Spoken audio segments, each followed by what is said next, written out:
அனைவருக்கும் வணக்கம். என்னங்க இது என்னங்க நடக்குது இந்த ஆட்சியில்? ஒரே சம்பவமாக இருக்குங்க. சம்பவ ஆட்சி அப்படின்னு சொல்லி பேர் வச்சிடலாம். சம்பவ காலம் சம்பவ ஆட்சி அப்படின்னு பேர் வச்சிடலாம். ஒரே போராட்டம், ஒரே கஷ்டம், ஒரே துன்பம், ஒரே துயரம், ஒரே இன்னல்கள், ஒரே சாவு, ஒரே கஷ்டம், எல்லாம் ஒரே நெகட்டிவாகவே இருக்குங்க. நெகட்டிவ் ஆட்சிங்க இது. இப்போ பாருங்கள், தாவேக்கா பொறுப்பேற்று 15 நாட்களில் 25 கொலைகள், 4 இரட்டை கொலைகள், 19 பாலியல் குற்றங்கள். என்னங்க நடக்குது? என்ன நடக்குது? விஜய் அவர்கள் ஆட்சி பொறுப்பேற்ற அந்த மேடையில் கவுண்ட் டவுன் ஸ்டார்ட்ஸ் நவ் அப்படின்ட்டுலாம் ஏதோ டைலாக்லாம் பேசினார். தமிழ் மக்களுக்கான நல்லாட்சிக்கான நேரம் வந்துவிட்டது, உங்களுக்கான நேரம் தொடங்கி விட்டது அப்படின்ட்டுலாம் ஆரம்பித்தார். என்ன இது இவ்வளோ மோசமாக இருக்குது? எனக்கு என்னமோ இந்த எண்ணிக்கை கூட ரொம்ப குறைவாக இருக்கிற மாதிரி தான் ஃபீல் ஆகுதுங்க. எவ்வளோ நடந்துருச்சு தெரியுமா? ஒரே போராட்டம், ஆர்ப்பாட்டம், ஓப்பன் பண்ண முடியல. சமூக வலைத்தளங்களில் ஓப்பன் பண்ணாலே ஃபீடு ஃபுல்லாக வந்து கொட்டி கிடக்குது. என்னடா இது இவ்வளோ சம்பவமா அப்படின்னு சொல்லிட்டு வாயை புழக்க வேண்டிய நிலையில் இருக்குது. இப்போ சும்மா ஓப்பன் பண்ணாவே இப்போ கண்ணு முன்னாடி ஒரு 2 செய்தி வந்து நிற்கிது. என்னென்னு பார்த்தா, சென்னையில் டாஸ்மாக் கடை ஊழியர்கள் போராட்டம் நடத்திட்டு இருக்காங்க. அடுத்த செய்தி பார்த்தா, தாவேக்காவுடைய நிர்வாகி விஜயகுமார் அப்படின்றவர் பார்த்தீங்கன்னா மாமூல் கேட்டு மிரட்டிட்டு இருக்கார் அப்படின்னு சொல்லிட்டு ஒரே குற்றச்சாட்டாக எழும்பிக்கிட்டு இருக்கு. அதனால வேலூரில் செங்கல் சூளை உரிமையாளர்கள், தொழிலாளர்கள் எல்லாரும் சாலை மறியலில் ஈடுபட்டிருக்காங்க. அடுத்த செய்தி பார்த்தாக்க, சென்னை குரோம்பேட்டையில் குடிநீர் இல்லை, வீடுகளுக்கு தண்ணி வரமாட்டேங்குதுன்னு சொல்லிட்டு மக்கள்லாம் சாலை மறியல் போராட்டத்தில் ஈடுபடுறாங்க. என்ன ஆட்சி நடத்துகிறாரு முதலமைச்சர் விஜய் அவர்கள்? அடுத்தது பார்த்தீங்கன்னா, கல்லூரி மாணவி ஒருத்தவங்க குளிக்கிறதை எட்டி பார்த்துருக்கான் ஒரு தாவேக்கா நிர்வாகி. அவனை இப்போ கைது பண்ணியிருக்காங்க. தாம்பரம் அடுத்த மணிமங்கலத்தில் ஒரு பொண்ணு வந்து குளிக்கிறதை எட்டி பார்த்துருக்கான், தியாகுன்ற ஒருத்தன். அடுத்தது பாருங்கள், மதுரை கீழமாத்தூர் பகுதியில் 10ஆம் வகுப்பு மாணவிக்கு பாலியல் தொல்லை அளித்த தாவேக்கா நிர்வாகி கைது. என்னங்கடா இது? தாவேக்கா கட்சிக்காரனுங்களும் ஒரே அளப்பறையில் ஈடுபடுறானுங்க, ஒரே கேவலமாக ஏதாவது செஞ்சு மாட்டுறானுங்க, ஜெயிலுக்கு போகிறானுங்க, கைதாகிறானுங்க, சட்ட ஒழுங்கு சீர்கெட்டு கிடக்குது, அங்கே போராட்டம் இங்கே போராட்டம், அது இதுன்னு யோயோ கேட்டால் பேசுகிறவங்க மேலெல்லாம் நடவடிக்கை எடுப்போம், அவதூறு பரப்புறீங்க நடவடிக்கை எடுப்போம்னு சொல்லிட்டு மிரட்டுறானுங்க. என்ன ஆட்சி இது? கருத்து சுதந்திரம் எங்கே போச்சு? தாவேக்காரங்க மிரட்டுறாங்க, பப்ளிக்காகவே சமூக வலைதளங்களில் மிரட்டுறாங்க, யாராவது பேசுனீங்கன்னா நாங்கள் வந்து உங்களை நடவடிக்கை எடுப்போம் அப்படின்ட்டு. இதுதான் செக்யூலர் கவர்மெண்ட்டா? இதுதான் மக்களுக்கான ஆட்சியா? முதலமைச்சர் விஜய் அவர்களே, பொம்மை முதலமைச்சர், சோஃபா மாடல் முதலமைச்சர் விஜய் அவர்களே, வாயை திறந்து பேசுங்க. உங்கள் கட்சிக்காரங்க மிரட்டுறாங்க, எல்லாரையும் பணம் கேட்டு மிரட்டுறாங்க, வாமுல் கேட்டு மிரட்டுறாங்க, பெண்களுக்கு பாதுகாப்பு இல்லாத ஒரு சூழ்நிலையை உங்கள் கட்சிக்காரங்களே உருவாக்குறாங்க. எத்தனை சம்பவங்கள் எவ்வளோதான் பொறுமையாக இருக்கிறது? அடுத்தது பாருங்கள், மதுரை மீனாட்சி அம்மன் கோயில் பக்கத்தில் ஒரு சிறுவனை வெட்டி படுகொலை பண்ணியிருக்காங்க. இதெல்லாம் இந்த 15 நாட்களுக்குள்ளே நடந்த செய்தின்னு நினச்சிடாதீங்க. நேற்றைக்கு சாயந்தரத்துலேருந்து இன்னைக்கு காலைக்குள்ளே நடந்த சம்பவங்கள் தான் இது எல்லாமே. அப்போ நீங்கள் இந்த 15 நாட்களில் எவ்வளோ நடந்திருக்குன்னு நீங்களே கற்பனை பண்ணிக்கோங்க. இவ்வளோ மோசமான சூழல் தமிழ்நாட்டில் நிலவிக்கிட்டு இருக்கிறப்போ தாவேக்காவுடைய அமைச்சர்களுக்கு எது தெரியுமா முக்கியமாக இருக்குது? ஏதாவது மளிகை கடை ஹோட்டலுக்குள்ளே எல்லாம் புகுந்து போய் ரீல்ஸ் எடுத்துக்கிட்டு அங்கே போய் நின்று என்ன பண்ணுறாங்க தெரியுமா? இந்த ரமேஷ்ன்ற ஒருத்தர் அறநிலையத்துறை அமைச்சர், அவர் பார்த்தீங்கன்னா ஏதோ ஒரு கடைக்கு போயிருக்கார். அங்கே ஒரு முறுக்கு பாக்கெட்டு கண்ணில் தென்பட்டுருக்கு. அதோடைய மேனுஃபேக்சரிங் டேட்டை பார்த்துருக்கார். 15ஆம் தேதின்னு இருந்திருக்கு. அது 15ஆம் தேதி தான் மேனுஃபேக்சர் செய்யப்பட்டது அப்படின்றதுக்கு என்ன ஆதாரம் இருக்குன்னு கேட்டிருக்கார். சுற்றி இருந்தவங்கெல்லாம் திகைச்சு போயிட்டாங்க. அமைச்சர்கள் செயல்படக்கூடிய லட்சணத்தை பாருங்கள். காணொலியை நீங்களே பாருங்கள். இது எந்த ரேட்டு தான் மேனுஃபேக்சரிங் பண்ணாங்கன்னு எப்படி தெரியும் உங்களுக்கு? என்ன நீங்க எப்படி நீங்க இதை கவுண்டர் மெஷர் பண்றீங்க? சொல்லுங்க, எப்படி கவுண்டர் மெஷர் பண்றீங்க? இல்லம்மா, நீங்க சாம்பிள் அனுப்புறது ஓகே, இதுல வந்து டேட் இருக்கணும் இல்லையா? ஏதாச்சும் ஒரு டேட்டா இருக்கணும் இல்லையா? அந்த டேட்டை யார் ஆக்சஸ் பண்ண எப்படி நீங்க பாக்குறீங்க? அன்னைக்கு டேட் மேனுஃபேக்சரிங் பண்றாங்கன்றதை எப்படி என்ஷூர் பண்றீங்க? இப்போ இது 15ஆம் தேதி போட்டுருக்காங்க. 15ஆம் தேதி மேனுஃபேக்சரிங் பண்ணாங்கன்றதுக்கு உங்ககிட்ட என்ன ப்ரூஃப் இருக்கு? யாரு செக் பண்ணது? இது என்ன எப்படி இது கொடுக்குறீங்கன்னு கேட்குறேன். எனக்கு ஐடியாவே இல்லை, எப்படி கொடுக்குறீங்கன்னு எனக்கு தெரியல. Sorry,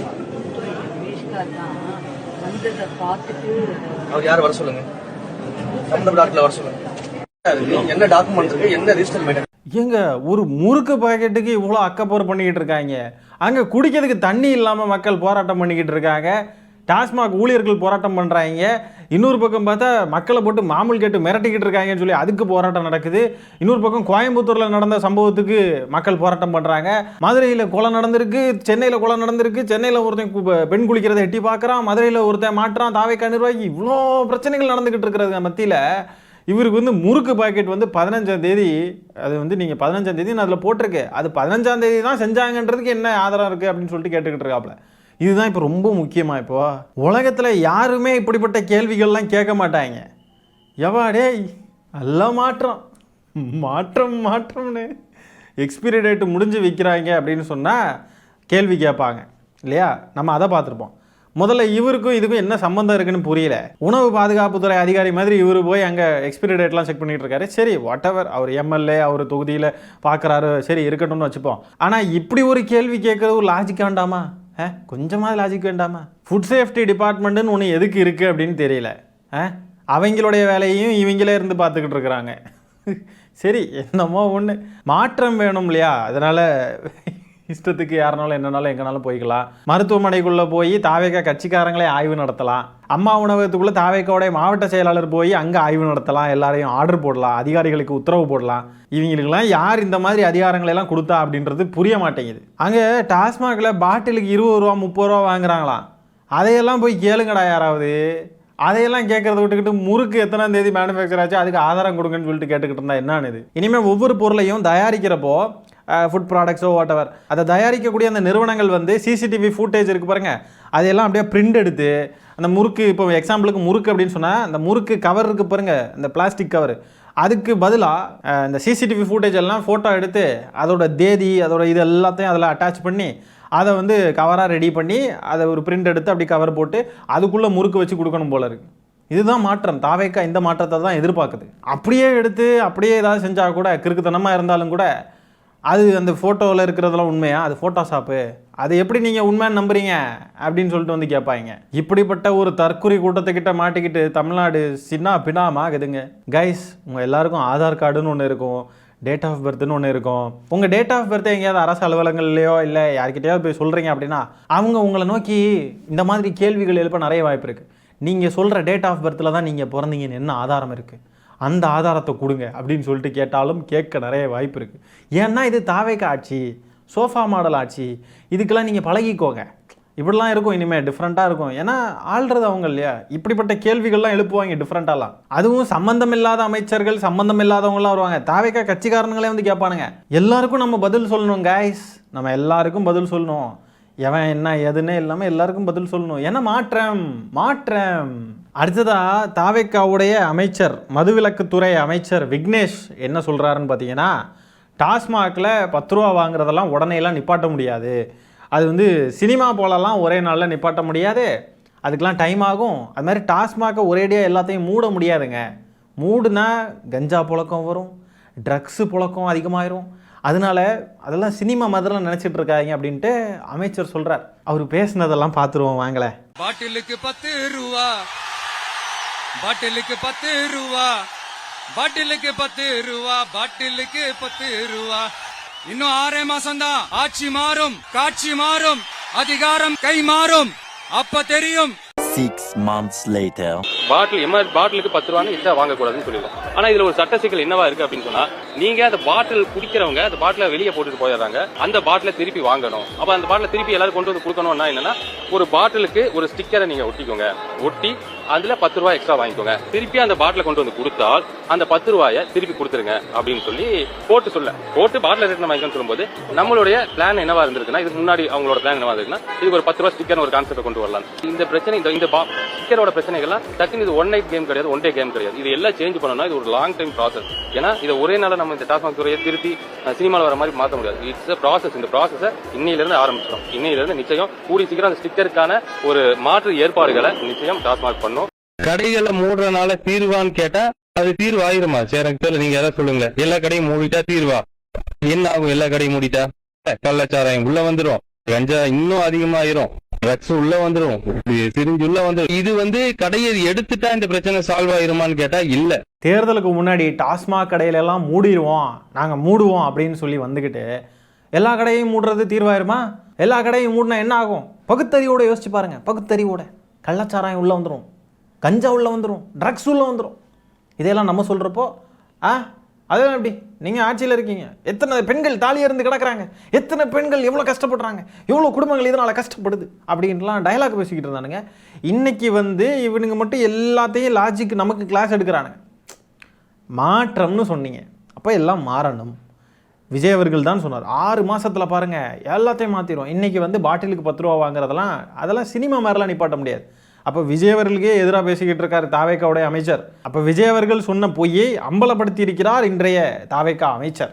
super super. மாற்றம்னு சொல்லிட்டு விஜய் அவர்களுக்கு வாக்களித்த மக்களே, வாழைப்பழம் இருக்கு இல்லையா, நல்ல ஒரு பெரிய சூப்பர் வாழைப்பழமாக கொடுத்துருக்காங்க. வாயில் நல்லா வந்து வாயில் வச்சுக்கிட்டு சாப்பிடுங்க 5 வருஷத்துக்கு. இங்கே எதுவுமே மாறாது, மாற்றவும் முடியாது. ஏன்னா டாஸ்மாகை முற்றிலும் ஒழித்தால் அதனால பல விளைவுகள் இருக்கும்.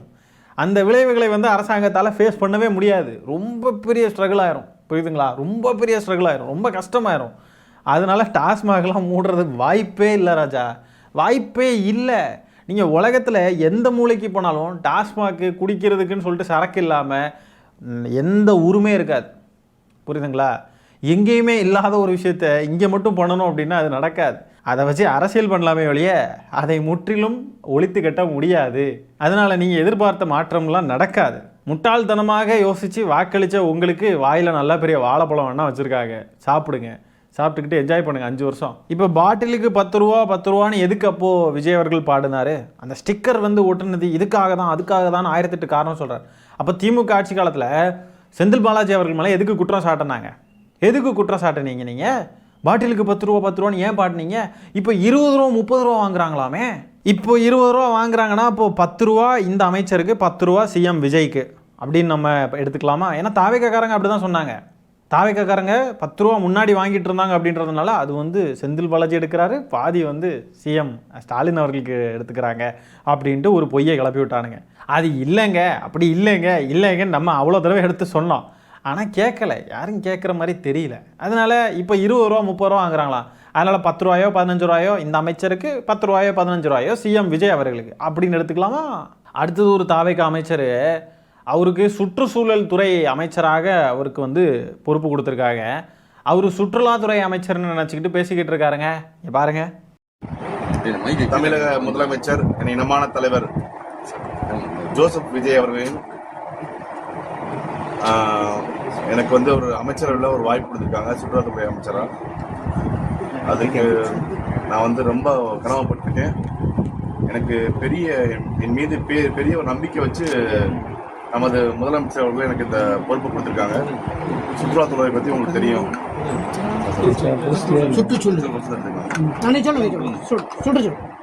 தனக்கு ஒதுக்கப்பட்டிருக்கக்கூடிய துறையே எந்த துறைன்னு தெரியாத அளவுக்கு அமைச்சர் இருக்கார்.